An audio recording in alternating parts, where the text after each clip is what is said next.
author of the Karma Club and My Life Undecided. I'm here at the Austin Teen Book Fest, and this is a Rising Stars Webshow exclusive. I've been very interested in decisions. I'm fascinated with them and how we make them on a daily basis. Little ones, big ones, sometimes without even knowing we're making them. So I created this character named Brooklyn, and she has difficulty making decisions. Actually, no, she just flat out sucks at making decisions. She's really bad at it. She's notoriously bad at it, and it's been since she was a kid. When she was 2 years old, she decided to chase a lizard off the hiking trail while she was hiking with her mom, and she fell down an abandoned mine shaft. And she was stuck down there for 2 days, and it took rescue workers that long to drill through the rock and rescue her. And it was televised all over the nation, and so she became known as Baby Brooklyn, the little girl who fell down the mine shaft. And this decision kind of followed her all the way through her life. This bad decision, this one lapse in judgment. People still ask her, "Oh, you're Baby Brooklyn, that little girl who fell down the mine shaft. Were you scared down there? You know, what was it like?" And she's like, "I don't remember, I was 2. So I like this idea of someone being followed by a decision they don't even remember, or a mistake they don't remember. So fast forward 15 years, or 13 years, she's now 15 years old, and her decision making has not improved very much. As you'll see from the opening of the book, she's getting arrested. Right off the bat, I don't waste any time. So she decides, no, this is it, final straw. I am clearly incapable of making decisions for myself, so that's it, I'm stopping. I need to hand over my decision making to someone else. So she starts a blog called mylifeundecided.com. And she posts every decision she comes across on this blog, and she asks her readers to vote on what she should do. And she vows to do whatever they say, no questions asked. Well, that seems all fine and good at the beginning, but when they start to make decisions for her, she realizes that having people make decisions for you can be tough, because you don't always agree with what they say is not always fun, and sometimes, like when they told her she should, in fact, try out for the rugby team, it can be hazardous to your health to have someone else make your decisions for you. It was a really, really fun book to write. One of my favorite parts about writing it, Brooklyn is a character that really came to life for me. She's very different from me, so it was really fun to write her. And she became so real that I would be out not writing, and she would kind of come to me and she would say something in my head, or I would see something and I would say, "Oh, Brooklyn would love that." Or I would be writing and she would kind of write through me, and something would come on the page, and I would laugh out loud at what she said. I don't take any credit for it. I swear there's some ghost coming through me here. Maybe it's Riley. So here and now.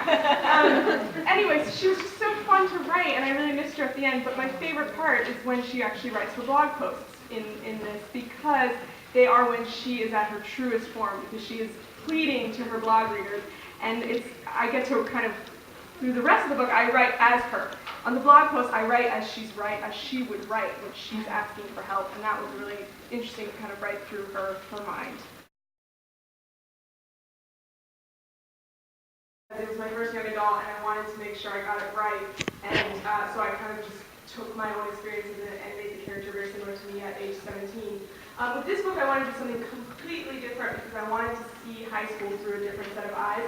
So I made the character almost exactly the opposite of me. You know, obviously because she makes terrible decisions, and I've always made the wisest decisions.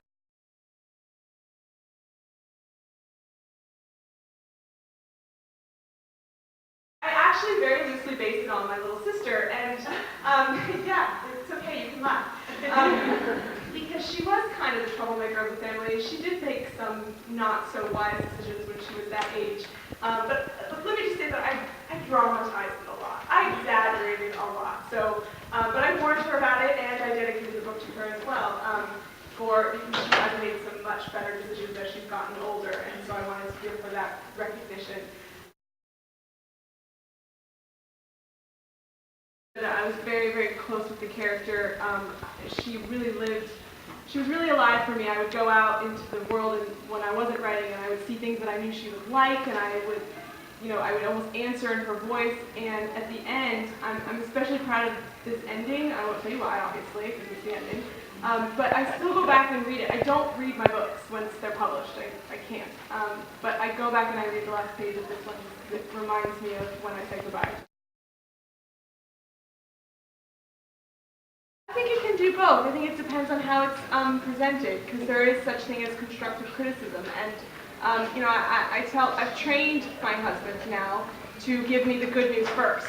And I would say, name 3 things you like about it, and then tell me what needs to change. And I think there's a good way of going about criticism, and there's a bad way. And if it's told in a very negative way, then yeah, you'll just get obsessed with the negativity of it, and it will bring you down.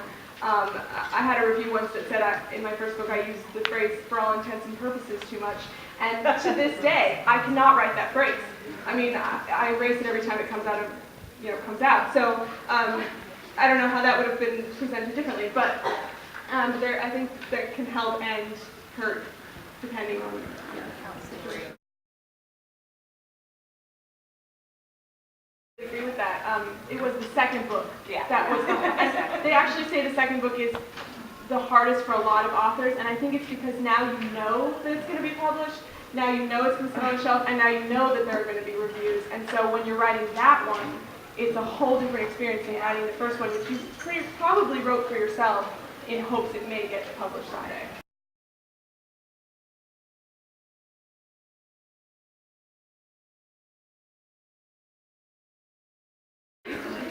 High school was very, very hard for me, I won't lie. I was an awkward phase. So I guess today I would say I know how to put on makeup and hopefully do my hair, which is much different than it was in high school. If you saw pictures of me, you would corroborate that. But a lot of stuff does make it into my books from when I was in high school. When I wrote my first young adult book, The Karma Club, I made the character very much like me because I wanted to make sure I got it right because I'd never written young adult before. So I kept it really close. With the second book, I decided to stray from my comfort zone, and I created a character who was exactly the opposite of me, so I could maybe experience high school through someone else's eyes. She's actually very popular, and I was not popular at all. She makes terrible decisions, and of course I always made the best decisions in my life. And she doesn't like to study, and I was a big studier. There's a long list of differences. But a lot of things have made it into the book. So, for example, there's a boy I dated in high school, and he makes it into this book. His name and his car and some other telling factors. But what's funny about it is, right after I finished writing the book, and I turned it into my editor, I hadn't spoken to this guy in 20 years, and suddenly he Facebooks me.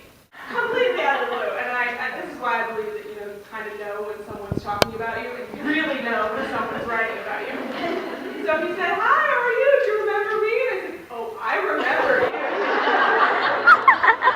More than you know." And it turned out he did end up being an engineer, and I think he gave up the blue pickup truck. Well, I hope he did. Engineers make enough money, I think, to give up, blue pickup trucks. But anyway, so I do put a lot in there that comes from my own life. When Brooklyn has to join the debate team because her bloggers decide that would be a very good idea for her, I was on the debate team, so I was able to pull a little bit from that. And it's really fun. And actually, this book specifically takes place in a fictional version of my high school, and they put a lot of teachers in there from my high school. Some that I loved, who have brilliant roles, and some who I didn't like, who ended up as like the evil detention lady. So I like to say, teachers, be nice to your students, because you never know who you're going to end up with as in their book.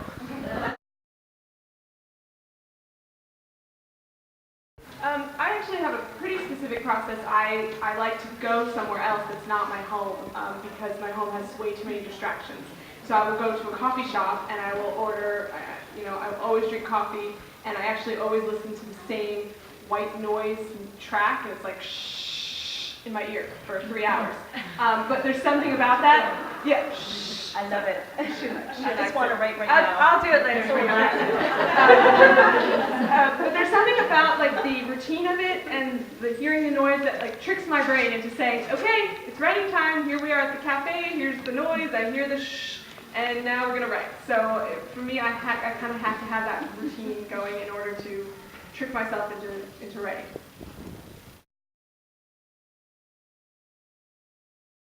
Yeah, I know Alice and I have been friends for a while, and we both use this method called Save the Cat, which is actually originally a screenwriting method. It's a book called Save the Cat by Blake Snyder, and I've kind of used it to plot out my novels. And it's basically 15 beats.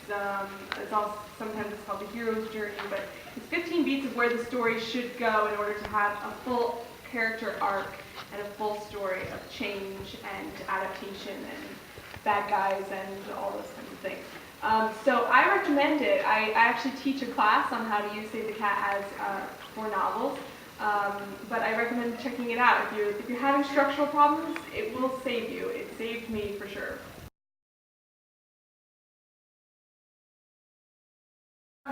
I love what she said because she's actually the first author I befriended, and it became an addiction because once I heard that she was struggling with her act too, and she was just as crazy as I was like, there's more of me out there! This is great, I have to meet them. But I actually don't get lonely writing. I'm kind of an introvert. I do like to write. I do like to be alone. I relish that time that I get to spend on my own. And I do know some writers, I think most writers are introverts, I'm not going to speak for everyone, but I do know a few that are extroverts and they struggle with it a lot. And they go to a lot of more networking events than I do and they socialize more and they go a little bit more stir crazy. But I really enjoy being alone and like Allison said, you're with your characters, so you're never really that alone. They're always there for you and sometimes you don't always agree with them, but they are still there in your head. So.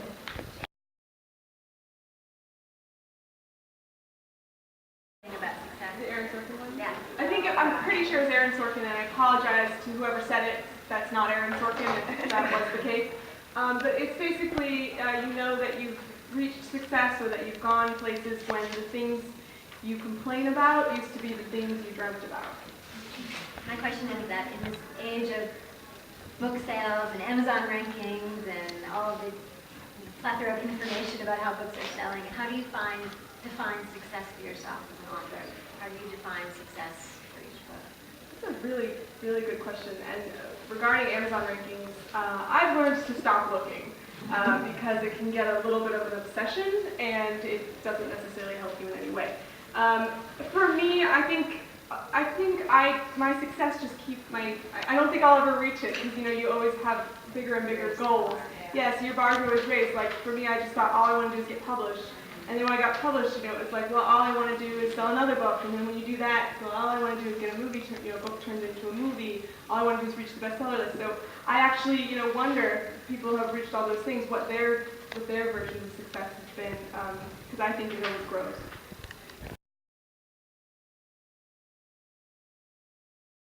I actually got a letter from a French reader that said that she didn't like to read until she read my book, and that meant a lot to me, because I said I was a reluctant reader, and that's why I set out to write, was to convert more reluctant readers with entertaining, funny stories, so that was the most meaningful to me. I totally agree.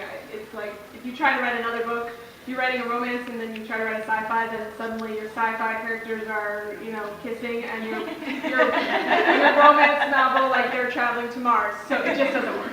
For me, anyway. I know my least favorite word, and I can't say it here. I'm going to go with cheese, because that's my favorite food.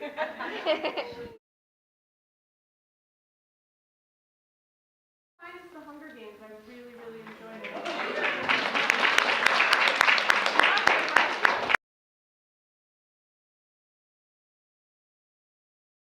For me, it was Go Dog Go, age 2. And I read it over and over again to the point where I'd memorized it and then I pretended that I could read it.